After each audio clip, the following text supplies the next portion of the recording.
compensar isso, né? Como eu falei, que MIR, como tem os laboratórios, dá uma certa flexibilidade do, com o assunto, né? Assim, de certa forma, não com o assunto, né? Mas com o nosso calendário para seguir, né? Dado que os labs, a ideia é vocês fazerem só lançar lá o laboratório. Hoje eu passo por um deles com vocês, entende? E para não atrasar mais a matéria, eu realmente queria fazer uma outra aula de notação musical, talvez falar um pouco sobre transposições, mais de escalas, etc. Só que eu não consegui. Não tenho desculpa, assim, realmente não consegui. Assim, tentei, mas tá um caos minhas semanas, né? Eu tive que acabar um curso de Python, embora foi só uma live, mas tira tempo. Tô com um curso da pós de aprendizado profundo, tô com um curso de vocês. E ICD, que é assíncrono, mas só um comentário à parte, só para vocês entenderem o sofrimento do professor também. Aqui, por só manter mudo, atualizar tarefas, responder dúvidas, ter um tempo gigantesco, né? Além de algumas pesquisas. Então, não consegui fazer a aula numa qualidade que eu queria, eu gostaria. Então, eu vou dar continuidade ao assunto entrando na transformada de Fourier. A gente consegue fazer isso sim, a gente não precisa dessa aula extra. E eu consigo fazer essa aula mais focada em música antes da parte de segmentação, entende? Porque a tarefa de segmentação é uma tarefa que vai precisar disso. Porque quando passar essa primeira parte da matéria, a gente vai depender agora de tarefa A, fazer isso, tarefa B, fazer aquilo, tarefa C, tarefa D e tarefa E. Entende? Então tudo vai caminhar e vai dar certo como esperar. Entende? A gente está com menos gente aqui hoje, assim, espero que não seja necessariamente porque acharam, nossa, vai ser uma outra aula de música, eu vou faltar, entende? Porque acaba que vai ser uma aula mais matemática, né? Então quem faltou, um pouquinho de azar, mas a gente vai ter a gravação para todo mundo seguir.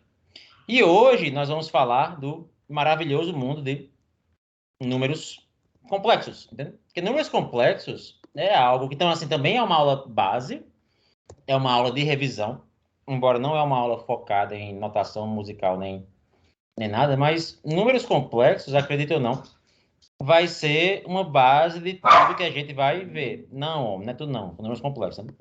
E a ideia é a gente entender números complexos para entrar na transformada de Fourier. Alguém aqui já viu transformada de Fourier em algum curso ou não? Só em EDC, no caso. Em Sim, quê? é descer. EDC. É descer fala de quê? Equações diferenciais C. Mexe com. Mexe com. Isso mesmo. A gente Tá vê certo. pra mexer com onda no final. Ah, que interessante. Então você já conhece disso, né? Mas Eu não sabia bem que é descer teórico, trabalhar com assim, isso, não, tá? não muito prático, assim, né? Bem teórico mesmo. É bem teórico. Então você deve ter uma base boa, entendeu? Porque eu lembro que ano passado, quando eu fiz essa dúvida, tinha menos gente, mas talvez porque antes na graduação não era EDC, né? Acho que era uma EDA, uma EDB, entendeu? Então, não lembro, não sei. Entendeu? Realmente não sei, né? Tipo, eu não sei diferenciar as EDs. Tipo, a UFMG tem essa coisa de matérias serem, tipo, um é grau de dificuldade, números são grau de dificuldade, e letras são variações da ementa, né? Aí tem EDA, EDB e EDC, que eu não sei diferenciar entre elas, né? Não sei qual é cada uma delas, né? Mas a nossa aula hoje tem a ver com o número complexo Euler e ondas, que vocês que viram EDC já devem ter uma boa basinha disso, né? Então a gente já está entrando no capítulo 2 do livro. Seguindo o livro do Miller, a gente está basicamente nessa noção. Libera o laboratório hoje, continuamos com aulas teóricas, né? Na próxima aula. É feriado, na quinta-feira continuaremos com aulas teóricas, né? E a gente meio que deu uma olhada na forma de onda no fim da aula passada, e a gente viu também um pouco, né? Do espectrograma. Embora eu não falei o que é o espectrograma ainda, não defini formalmente o espectrograma, já apareceu em duas aulas essa visão do espectrograma, né? Mas se vocês já viram Fourier, vocês têm uma noção do que isso é, entendeu? Aqui eu tenho no eixo X o meu tempo, aqui eu tenho uma nota sendo tocada, isso é a mesma nota no piano e aqui é no violino, se eu não me engano, não vou lembrar qual nota é. E aqui a gente tem, eu acho que é o lá. Ah, Oi? tô vendo a tela não sei se sou só eu. Ah, é porque eu tô falando sem mandar a tela, né? Estou assumindo que vocês têm imaginação suficiente para acompanhar a matéria.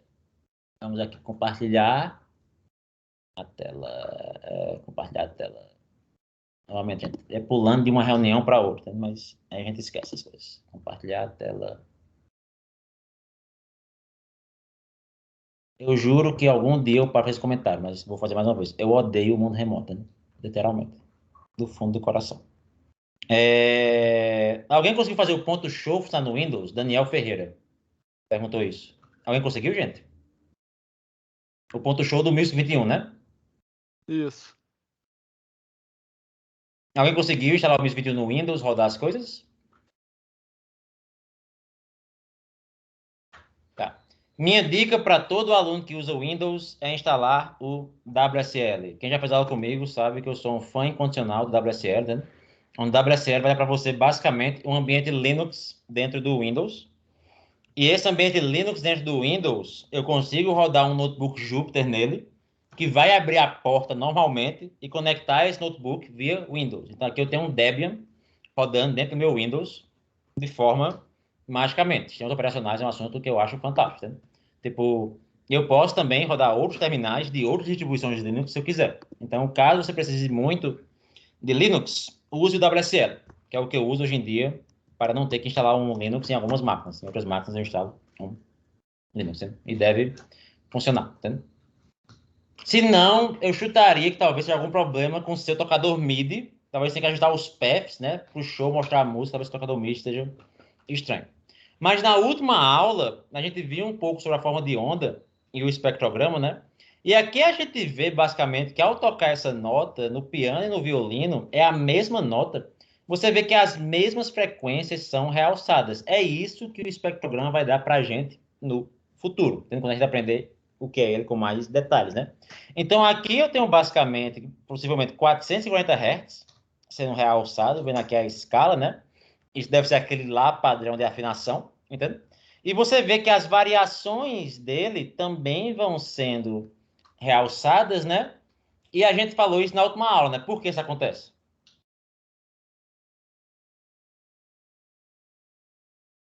Como é que é? Você pode repetir aí, Fábio? Porque o espectrograma está realçando uma força no 440, no 880, entende? Como se eu fosse subindo ou duplicando isso, né? Embora não seja duplicando, mas subindo nesses intervalos iguais. Seria no caso, tipo, harmônicos e ressonâncias, coisa assim? Sim, também, né? Tem uma. Também. Assim, harmônicos e percussivos a gente vai separar depois, mas tem a ver com isso em algum momento. Mas. Aqui tem mais a ver assim. Você vê que o Lá, ele basicamente, se eu tô tocando um Lá, eu duplico em Hertz, eu volto pro Lá, certo? Sim? Sim, Não? correto. Dobro Ninguém? de Hertz, uma oitava acima, né? Oi? Uma oitava acima, exatamente, né? Eu vou basicamente passar por 12 semitons, que é a escala cromática, a última aula, entende? Então, vou passar por 12 notinhas e vou subir uma escala, vou subir uma oitava, né? Então, se eu estou no Lá 4 e vou para cima, entende? Que é o nosso A4 aqui, vou para cima, eu chego no A5, mas ainda é um Lá, entende? Então, por isso que não é só a frequência base que é realçada, né? Intervalos perto dela, que tem som iguais também, ou que tenham duplo ou quadruplo, etc., também são realçadas. Tem algumas intermediárias também sendo, né? Mas você vê que aqui é o dobro. Aqui é 4 vezes, possivelmente aqui, é um pouquinho mais forte. Embora a nota vai sumindo, né? Já começa a sumir um pouco, né? E você vê a intensidade aqui no tempo, entende? E aqui você vê a nota em sumindo cada vez mais, ficando só aquela frequência mais básica, né? E aqui você vê no violino a mesma tendência. Você observa que você falou meio que de harmônicos, né? Uma coisa que acontece no futuro que você vai ver é que como o violino é um instrumento de certa forma percussivo, né? A gente toca na nota e vai bater. Você vê que aqui eu tenho um toque nele todo, ó, pá, entende? Tipo assim, toques geralmente aparecem na horizontal ou na vertical, desculpa, entende? E o harmônicozinho aparece aqui na minha vertical, entende? No violino não tem esse estalo imediato, né? Assim, parece que tudo ativa meio que igual no início. Aqui tem até o 0,1 segundo, mas você vê a nota e você vê meio que versa ondinha. Onde há ondinha aqui, nada mais é do que você passando pelo violino. Instrumentos de corda tendem a formar essas ondinhas, mas é a mesma nota. E a forma de onda no computador nada mais é que um vetor, entende?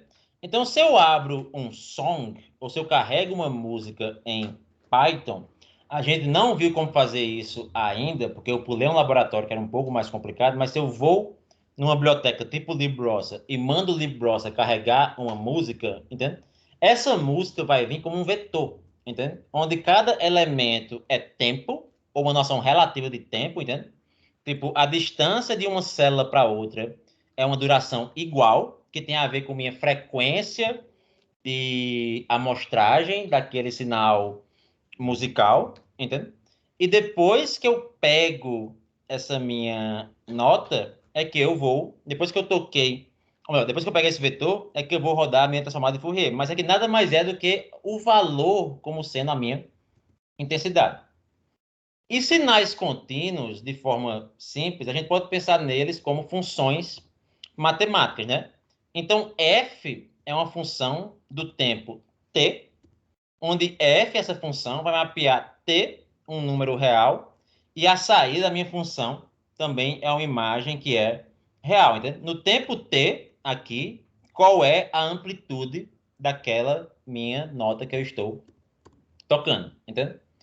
Ou a gente pode também pensar de uma forma mais geral, né?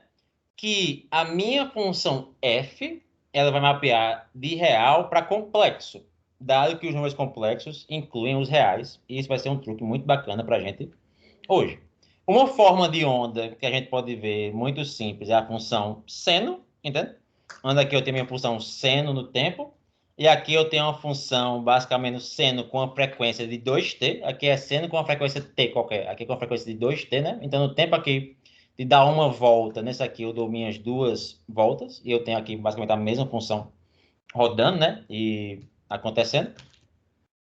E sinais computacionais, eles são aditivos. E isso meio que monta também a base da gente, dessa matéria, que em algum momento a gente vai decompor isso. Eu vou querer separar a bateria da guitarra, entende? Então, se eu pego uma forma de onda, isso não precisa ser só um instrumento ou uma nota, isso pode ser toda uma música sendo tocada, todo um MP3 sendo tocado.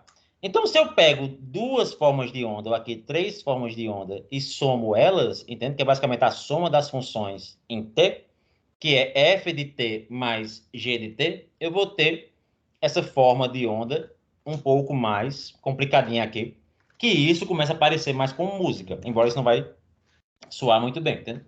Eu também posso multiplicar um sinal por algum valor, entende? Basicamente escalar ele para cima ou para baixo, entende? E aqui eu tenho basicamente vários senos com uma certa amplitude diferente, com uma certa escala diferente aqui, um pouquinho, aqui de baixo é um pouquinho menor, né? Só fiz dividir ou aumentar ele, entende?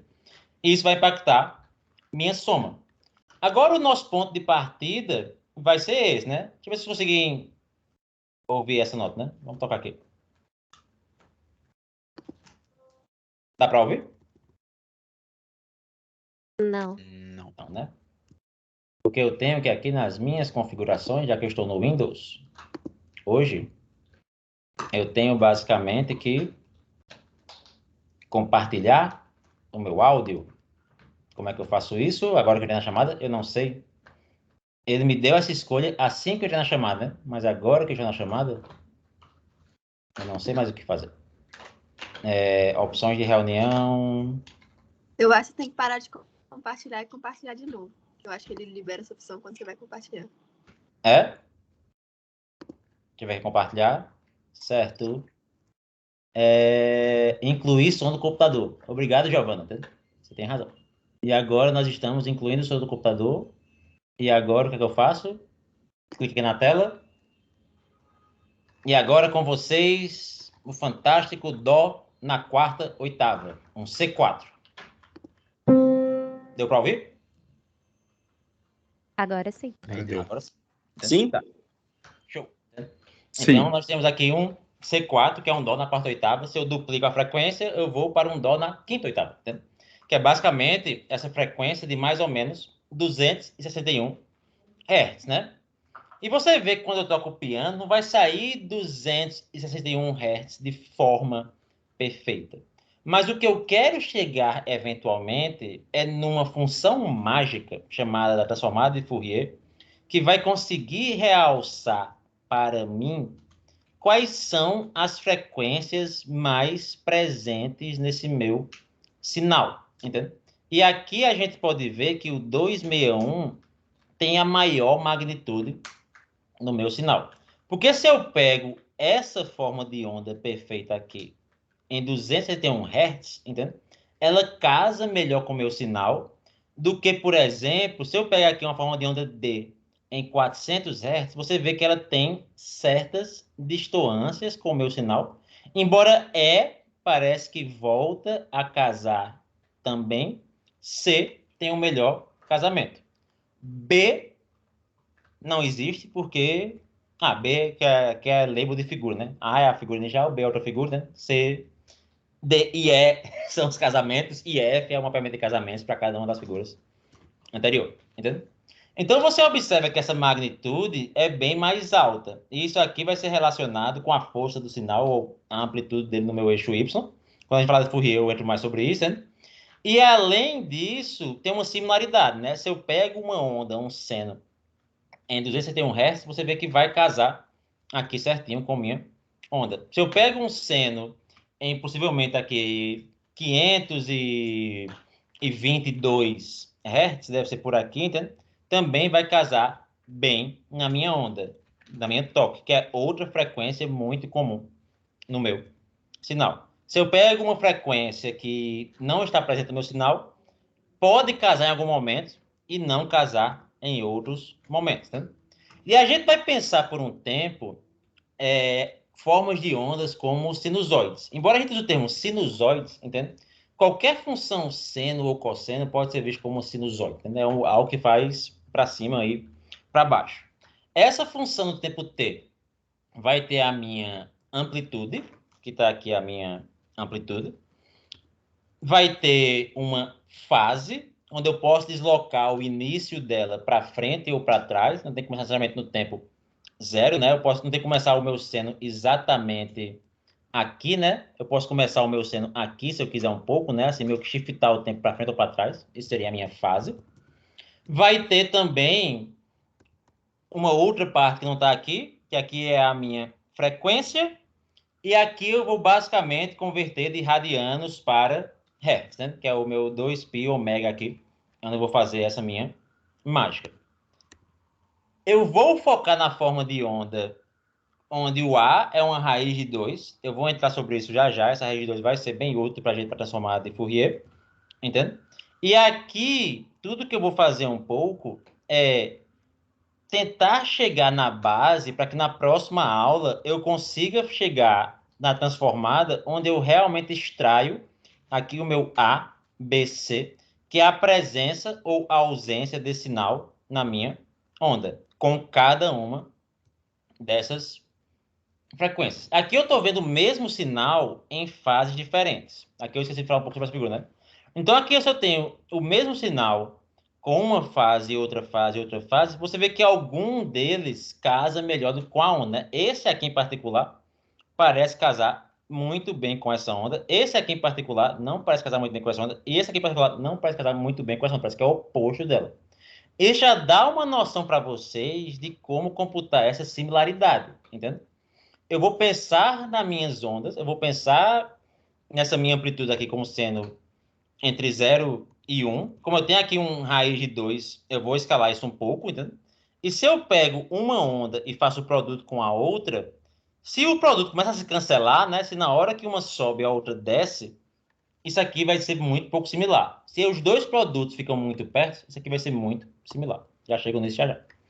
Hoje, nós vamos para números complexos. E números complexos, a gente meio que aprende no ensino médio, né? Mas vocês já viram o EDC, então já viram meio que um uso bacana para números complexos. Também volta um pouco em análise espectrais de grafos, né?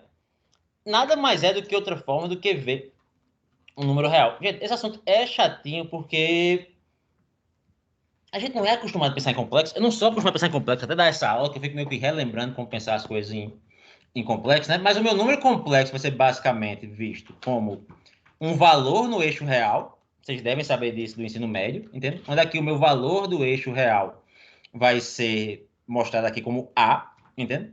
Além desse valor do meu eixo real, eu vou ter um valor no eixo imaginário. Aqui eu tenho o meu número I, entende? Que é IB.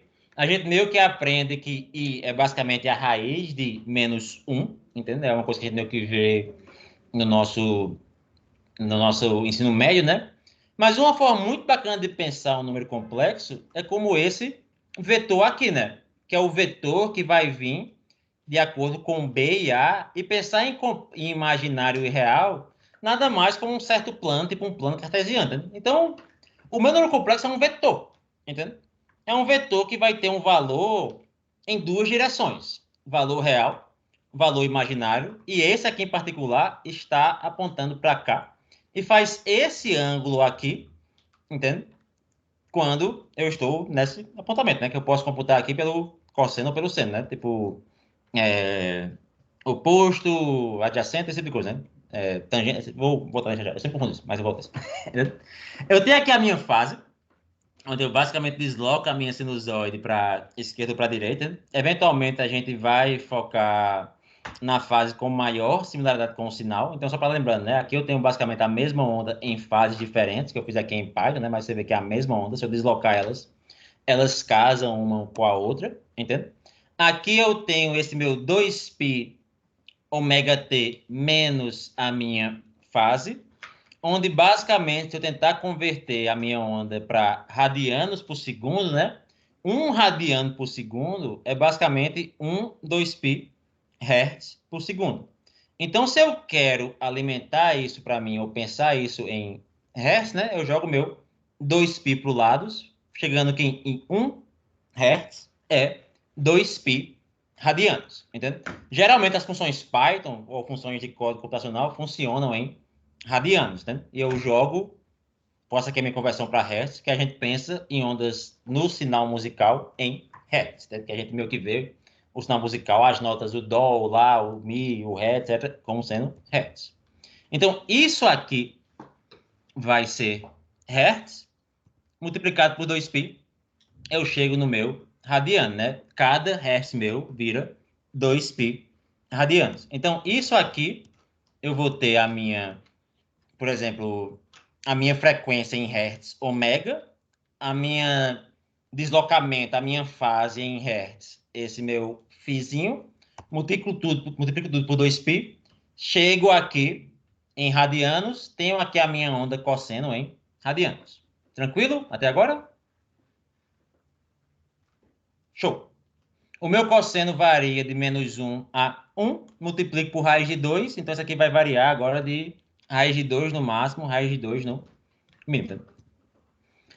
Agora eu posso observar a função cosseno basicamente como um ângulo, né?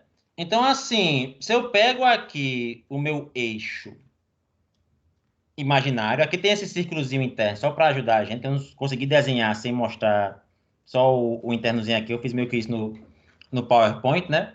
Aqui eu tenho o cateto oposto, aqui eu tenho o meu cateto adjacente, né? Tipo, e se eu dividir um pelo outro, o adjacente pelo raio, desculpa, né? Eu vou ter o meu cosseno. Então, o meu cosseno pode ser visto se eu pego um vetor e esse meu vetor vai ser limitado para a esfera de raio 1, entende? E esse meu vetor limitado na esfera de, ou na circunferência, circunferência de raio 1, entende?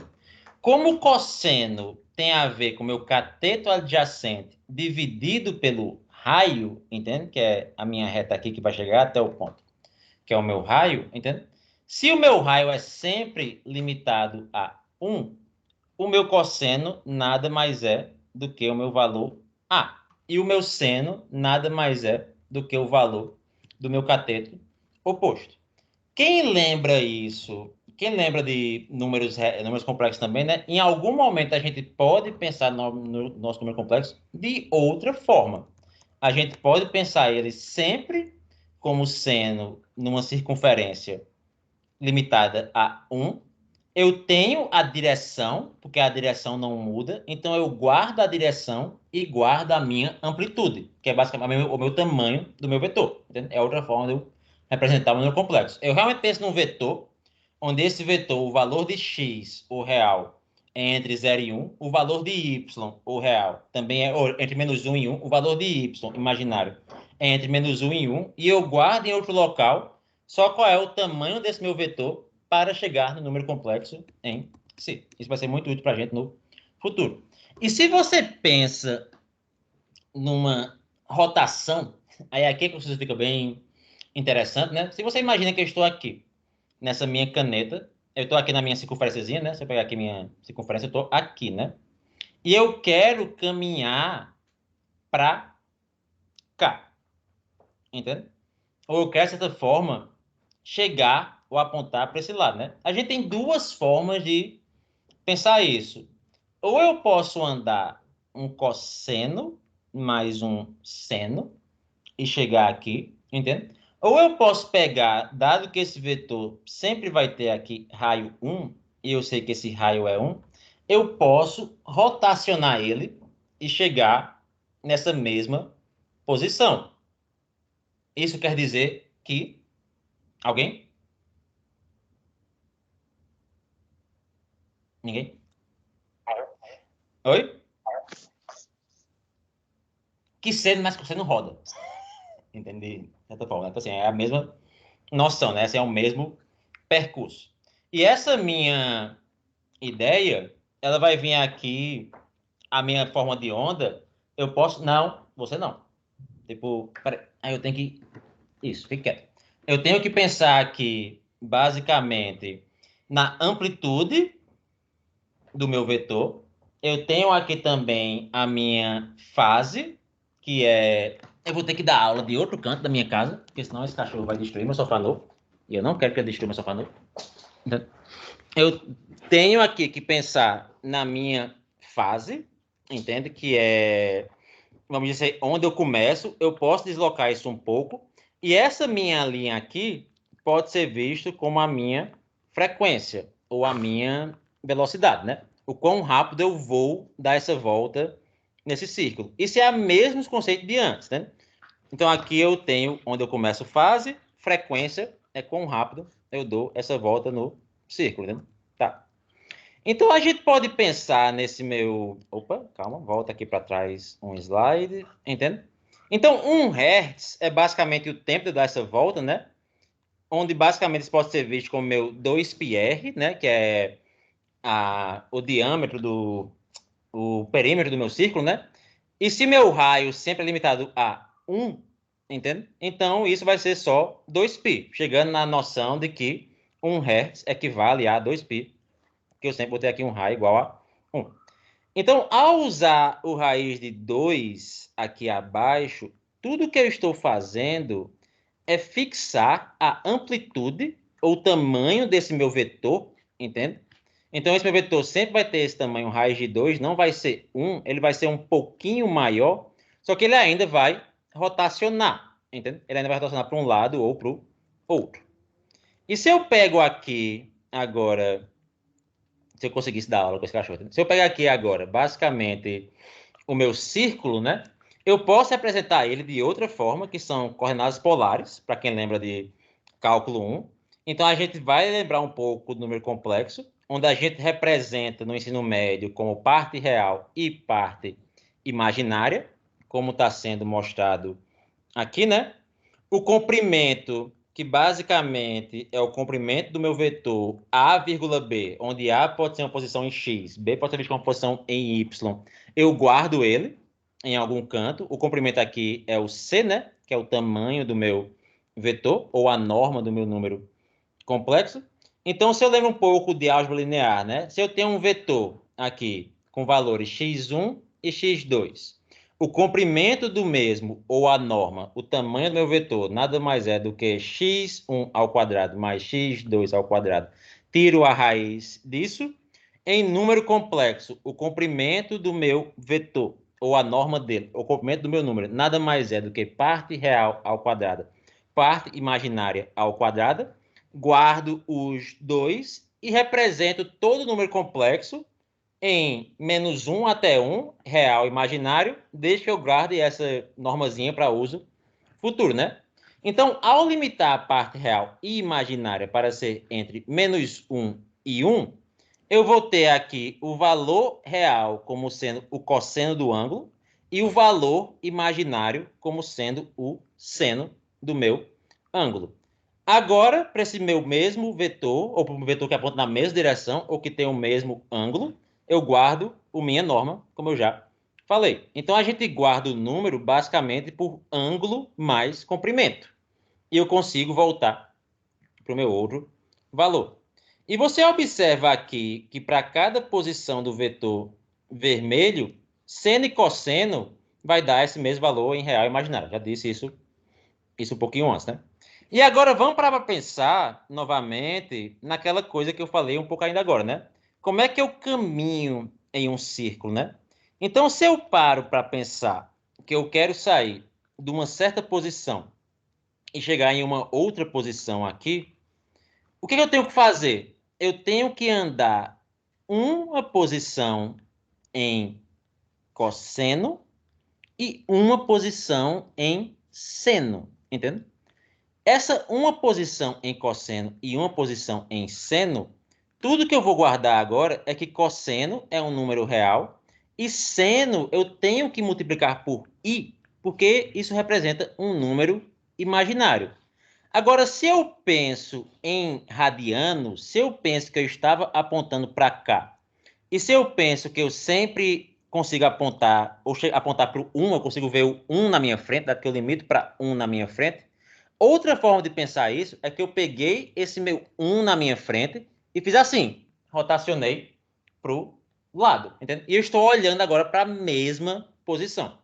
Talvez seja mais fácil a gente pensar, não necessariamente que a gente caminhando, né? Mas olhando, entende? Eu estou olhando para aqui, eu quero, de certa forma, olhar ali. Entende? Eu posso andar até lá e olhar, ou eu posso só rotacionar o meu ângulo de vista e chegar na mesma posição, entende? Então, cosseno mais e seno representa esse círculo, entende? Isso é muito bonito, porque agora a gente pode pensar, basicamente, em números imaginários como formas de caminhar em um círculo. Alguma dúvida? Tá clara a ideia até agora, gente? Dou-lhe uma, Tá sim. dou-lhe duas. Nosso chat está sem dúvidas, aparentemente. Eu estou sem o chat aqui, mas está sem dúvidas. Dou-lhe três. Então vamos aqui em frente, né? Tipo, e essa soma é, de certa forma, equivalente à minha rotação, entende? Tipo, e a rotação, ela vai basicamente terminar onde a gente quer. E a gente meio que pode imaginar que a gente sempre inicia com real 1 e imaginário 0, né? Que é meio que estou naquela posição e faço a minha rotação, né? É muito bacana a gente ver aqui essas animaçõezinhas. Eu gosto muito desse Better Explain, que explica muito bem o meu... tanto a transformada de Fourier quanto a minha noção de números complexos, né? Mas se eu ver aqui o meu appletzinho, né? Opa! Onde é que eu estou meio que fazendo a minha caminhada circular, né? Então aqui eu tenho esse meu círculo meio que andando aqui nessa posição, né?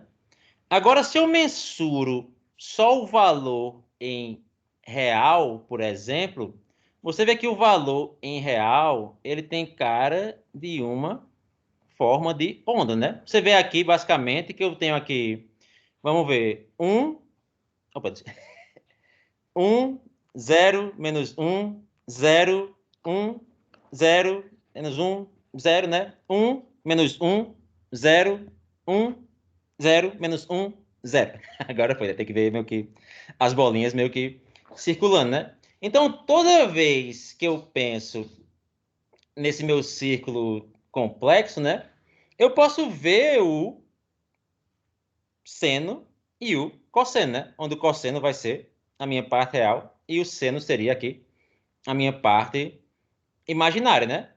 E se eu começo a pensar em duas pessoas caminhando nesse círculo com velocidades diferentes ou com frequências diferentes, entende? Que eu vou falar um pouco sobre essa frequência já já. E somo as duas, entende? Eu vou começar a descrever formas mais complicadas, tipo essa minha ondinha azul aqui. Se eu botar aqui um 2, aqui eu tenho 3, eu boto aqui um 1, eu boto aqui um 4. Eu não quero ver as partes, quero só ver o total, né? Ao somar basicamente essas 4 círculos, todos no unitário, e isso vai sair do unitário, que eu estou somando eles, isso pode chegar até 4, eventualmente, né? Você vê que chega até 4 aqui, basicamente, né? Tipo, só muda a frequência cada um. Eu vou descrevendo uma forma de onda cada vez mais complexa. E eu tenho aqui o tic, eu não lembro o que é esse tic, né? Não sei se é quando bate no zero. Não lembro o que é esse tic, né? Lembra aqui o que é esse ticzinho, né? Não lembro o que é esse tic, né? Tá. Tem alguém ligando pra mim já faz 2 horas, você não vai esperar. Tá aí. Ok.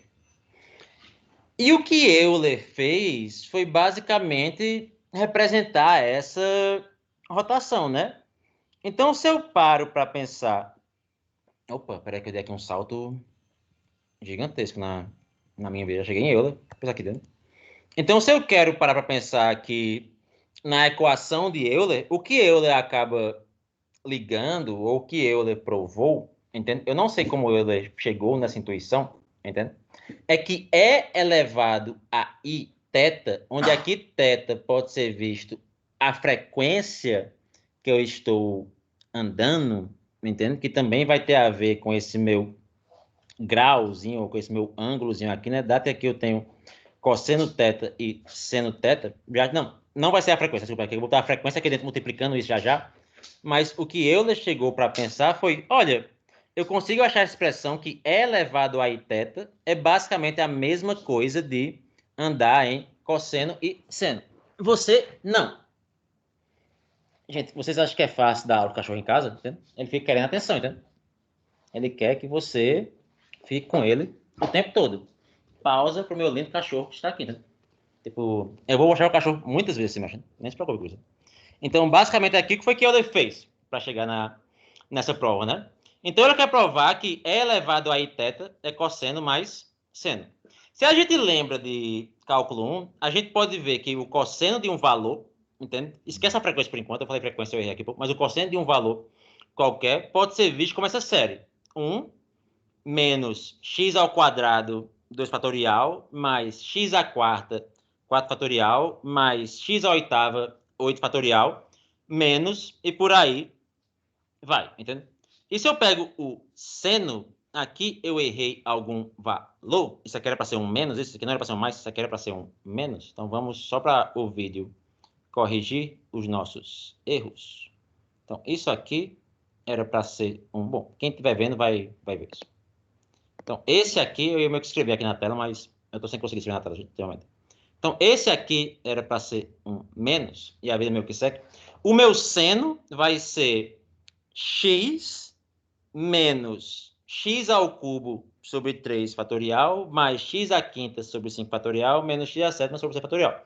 Isso aqui vem basicamente de séries, né? E para chegar nessa outra prova, assuma que é verdade. Normalmente a gente tem que parar. Se eu paro para pensar E elevado a x ou E elevado a θ, eu tenho uma outra série. Vai ser 1 ou x a 0, x a 1, x a 2, 2 fatorial, x a 3, 3 fatorial, x a 4, 4 fatorial. Entende? Então, assumindo que isso aqui é um menos, entende? E assumindo que aqui eu vou começar a colocar I θ, entende? Qual é o valor de I ao quadrado, gente?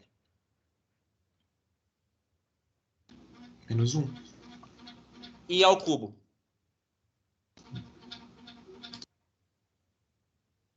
Alguém? Se I ao quadrado é menos 1, menos I, né? I à quarta, entende? Vai dar 1. Então, você vê que o meu I é muito bom para pegar essas inversões de sinais que está aqui. E aqui eu meio que monto na minha prova. E elevado a I θ, basicamente vai ser 1 mais I θ. I θ a 0 dá 1. I θ a 1 dá I θ. I θ ao quadrado sobre 2 fatorial. I θ ao cubo sobre 3 fatorial. I θ ao quadrado pode ser visto como I ao quadrado, θ ao quadrado. I ao quadrado dá menos 1. Opa! Cosseno. Entende? em algum momento aqui, eu vou ficar com menos I θ ao cubo. Seno. Eu vou colar tudo isso junto e a coisa vai dar certo. E a quarta, quando surgir, vai dar ou 1 cosseno. Entende? E por aí eu vou seguindo a minha vida. E a prova nada mais é do que isso. É elevado a ix, vai ser aqui o meu ix a 1, ix ao quadrado, ao cubo, a quarta, a quinta, e por aí vai. Rearranjo, boto o i para fora, entende? Aqui onde tem i, aqui vai ficar ix, aqui onde tem i ao quadrado vai ficar menos 1, vai ficar menos 1. Aqui onde tem i ao cubo vai ficar menos ix, e por aí ao cubo, né? Separa os positivos dos negativos. Acabei de chegar aqui em cima em cosseno mais e seno. Tá claro, gente? Essa é a minha prova? Vocês entenderam ela? Alguém tem dúvida Deu nela? pra sacar assim. Tá claro sim, professor. Tá claro assim, entende? Esse número é basicamente uma coisa muito bonita, né? Porque a gente acabou agora de representar uma rotação, que era essa noção de olhar assim, meio que virar em cosseno, depois virar em seno, fazer essa minha rotação, que eu meio que só falei a intuição, né? Essa forma de transicionar no ciclo, né? Esse meu transverse aqui, a circle, entende? Essa minha intuição dessa minha caminhada, eu consigo representar ela com uma exponencial de um número. Então, exponenciais de números complexos roda, assim como cosseno mais seno roda, entende? E isso é a base de Fourier, porque eventualmente a gente vai empilhar esses vários conceitos. Eu tenho sinais como somas de outros sinais bases, que são as minhas sinusoides.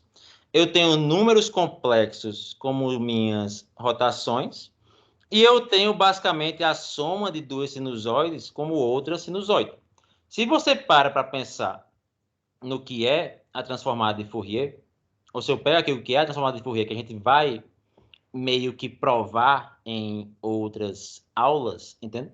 Vai ser visto como a soma, isso aqui é um somatório, de um bando de rotação, isso aqui é um bando de rotação, ponderadas por xn. Entendeu? E todo sinal meu vai conseguir ser representado por essa soma desse bando de rotação aqui com pxn. O menos i é a rotação, que pode ser i também, né? Sempre eu posso rodar para frente ou para trás, né? Se i roda para cá, menos i roda para lá. Eu nunca sei muito bem qual o sentido, mas um é para um lado e o outro é para o outro. Né? O 2π é basicamente fazer conversão de hertz para radianos, entende?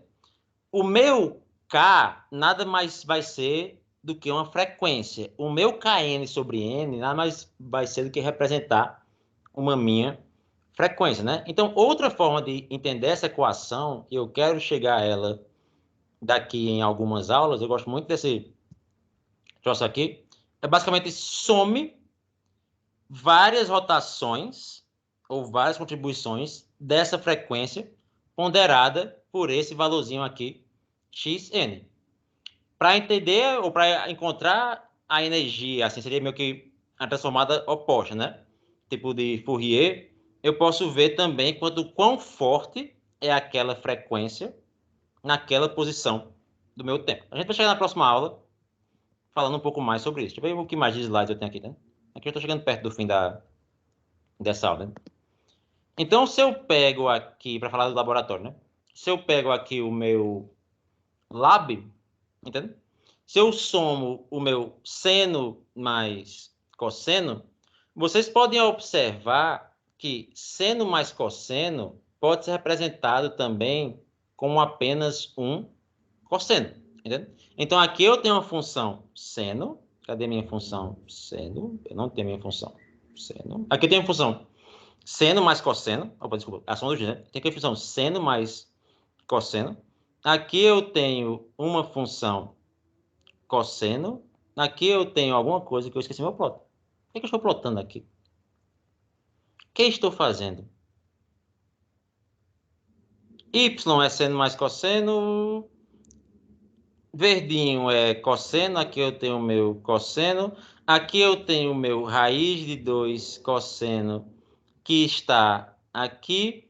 Se eu paro para mudar um pouco as fases... Ah, sim, faltou isso, né? Você tá pensando, né? Se eu paro para mudar um pouco as fases, né? Tipo assim, as fases estão desalinhadas, não tem problema nenhum. Mas se eu jogo a fase, entende? Um pouquinho para o lado, eu posso alinhar as duas. Então, aqui eu tenho a minha função cosseno. Aqui eu tenho a minha função raiz de 2 cosseno. E aqui eu tenho a minha função seno mais cosseno. Tá? Seno mais cosseno é basicamente raiz de 2 cosseno shiftado um pouco para a minha direita. E isso dá a base que a gente pode usar se eu quiser fazer a transformada de Fourier sem necessariamente usar números complexos, porque o seno mais cosseno pode virar apenas um raiz de 2 cosseno, que é como eu estou mostrando aqui. Por isso a gente trabalha geralmente em raiz de 2 também.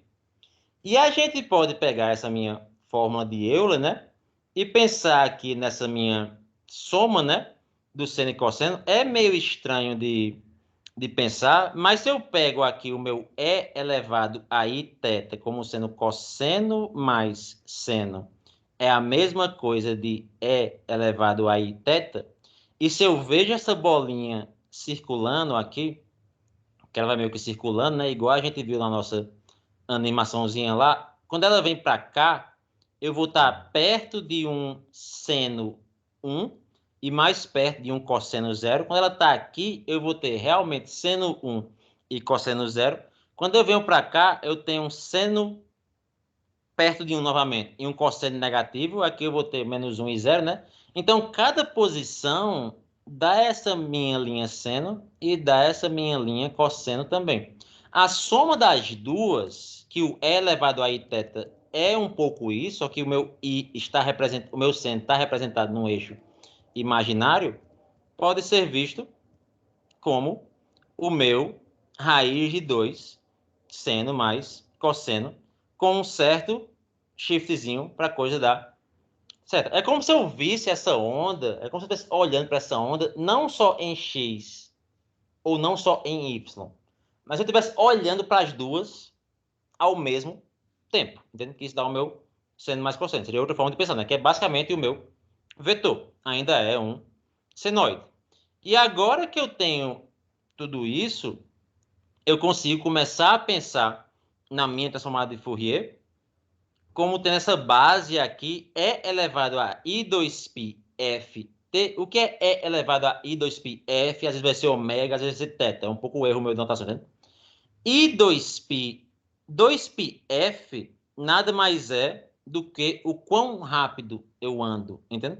Então, se esse número é muito grande, quer dizer que a minha volta no círculo vai ser cada vez mais rápida, entende? Que eu estou realmente só dando volta nesse círculo, né?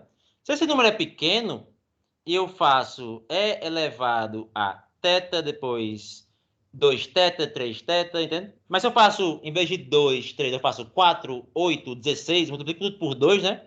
Eu vou caminhar mais rápido nesse meu eixo aqui, nesses meus dois eixos, né? E aqui nada mais é do que transformar de radianos para hertz. Se eu quiser rodar para o outro lado, se eu quiser rodar para baixo, eu faço menos i, que vai dar cosseno menos i seno. O raio da circunferência é 2π, a gente falou isso, 2πf, radianos para rep.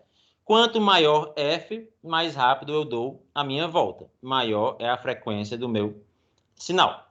Tranquilo, gente? Alguma dúvida até agora?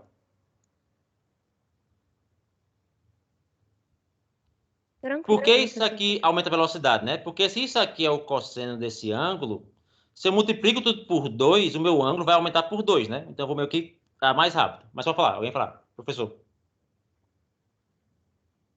Desculpa. Não, é que você perguntou se estava tranquilo e eu respondi que estava. Tá bom. Entende? Você já viu isso antes, né? Ou não?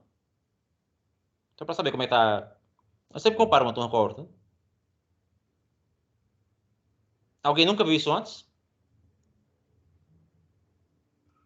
Quem nunca viu isso antes, levanta a mão. Só pra eu ver aqui quantos são. Ninguém, vocês têm uma graduação muito boa, né? Semestre passado ninguém sabia disso, né? Esse semestre vocês estão sabendo de tudo, né? Eu tô aqui mostrando só minha testa. Entende? Tá, a gente tem basicamente uma pessoa que não viu isso antes, duas, sem problema nenhum, entende? Eu acho que talvez isso mudou muito novamente, né? Tipo, eu acho que o Gabriel fez graduação aqui, né? Ou não, Gabriel? Fiz sim. Mas foi grade antiga, né? É, tem bastante tempo. É, justamente, né? Acho que vocês pegaram isso agora em EDC. É, justamente, né? Então foi bom colocar EDC, né? Quem tá com a mão levantada tem uma dúvida ou é só porque não tinha visto o conceito antes? Pô, então, tranquilo, certo? E fechamos. A gente pode, basicamente, codificar uma sinusoide ou codificar uma volta, entende? Via a minha identidade de Euler. Se eu quiser representar apenas o meu cosseno, o que é que eu posso fazer? Se eu não quiser representar a soma dos dois, se eu quiser pegar isso e mostrar só um cosseno, o que é que eu faço?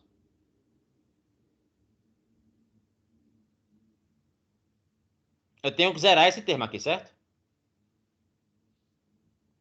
Eu não consigo zerar esse termo direto, porque aqui eu tenho frequência e tempo. Então, isso aqui é uma função de x. Mas se eu somar isso com isso, eu não zero o seno? Sim ou não? Zero. Entende? Então, se eu somo, basicamente, duas equações de Euler, uma rodando num sentido e a outra rodando no outro sentido, eu chego só no meu cosseno multiplicado por 2, né? Primeiro, segundo, qual é o impacto do sinal, né? O impacto do sinal basicamente fala se eu vou caminhar para I positivo primeiro ou I negativo primeiro, né? Então, sinal positivo anda assim e I negativo anda assim, né? E para representar o cosseno, basta eu somar e dividir por 2, entende? Então, se eu quero ver uma onda apenas em cosseno, eu que zerar aqui o meu eixo imaginário e aqui eu tenho o tempo correndo. Então, quando a gente pensa naquele número meio estranho que tem real, imaginário e tempo, que é a soma das duas ondas, né? Então, que as duas estão caminhando, né? Se eu faço cosseno da minha frequência aqui em Hertz, né? Todo o resto eu converter em Hertz. Basta eu pegar dois sinais, entende? Onde um vai ter o valor... Como é que a gente tem esse gráfico aqui mesmo?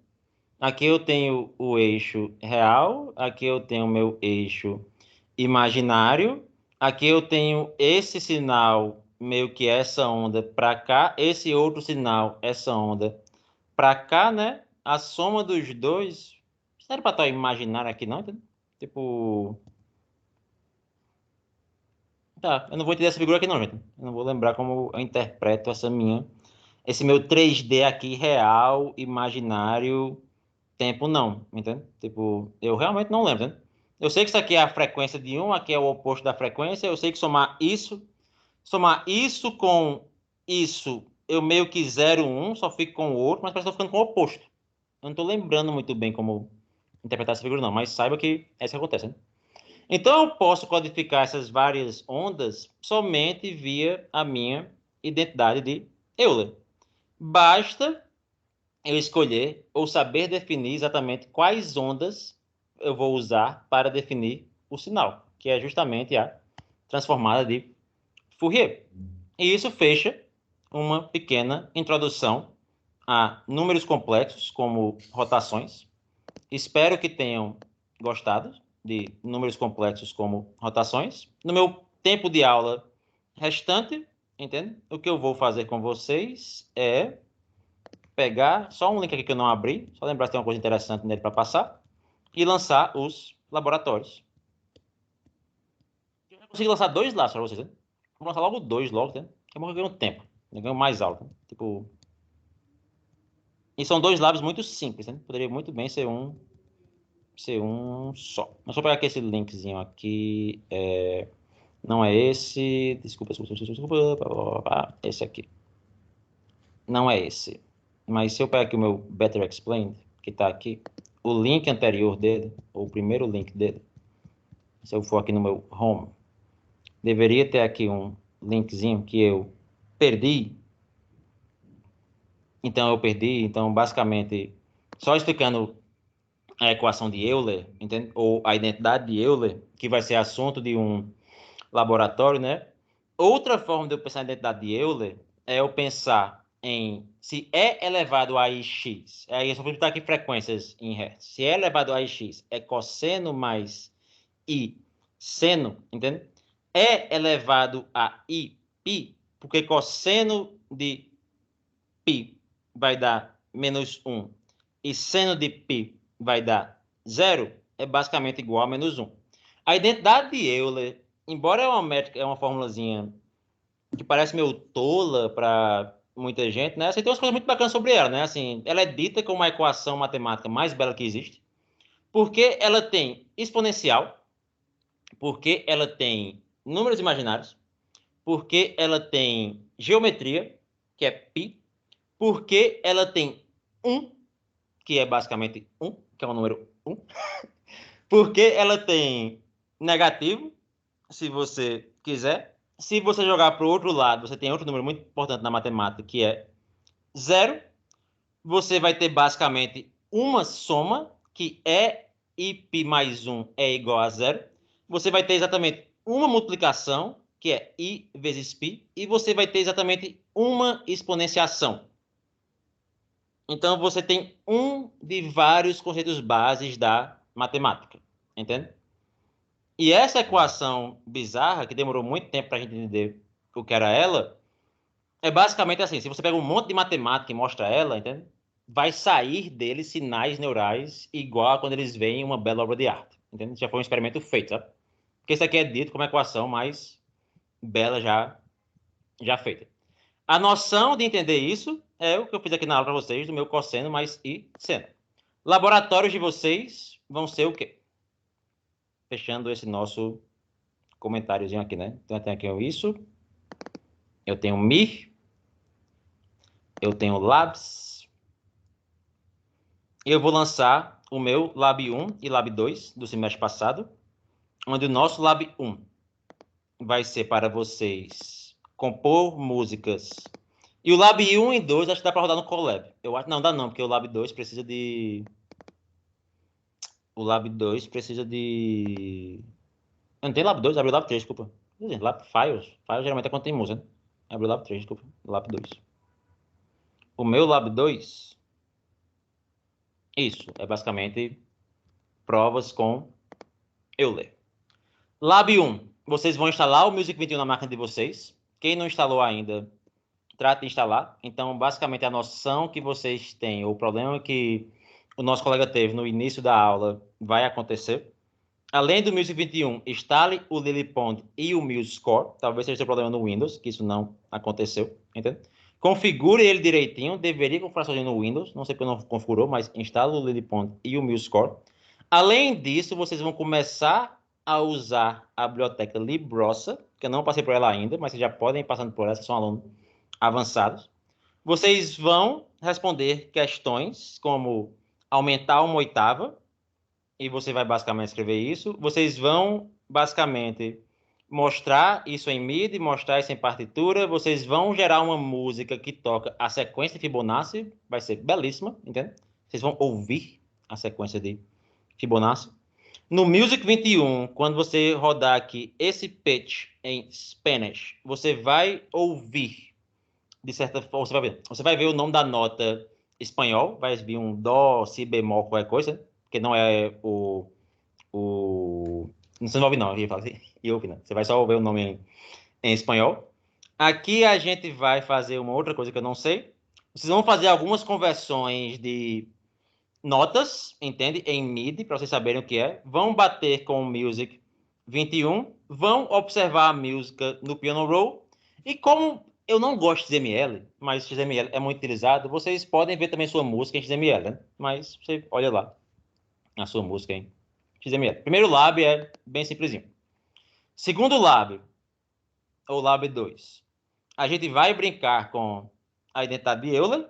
É elevado a π mais 1 igual a 0. Tenho 1, tenho 0, tenho soma, tenho multiplicação, tenho exponenciação. Mas, Flávio, não tem uma diferença. Joga para o outro lado. Não tem uma divisão. Inverte isso.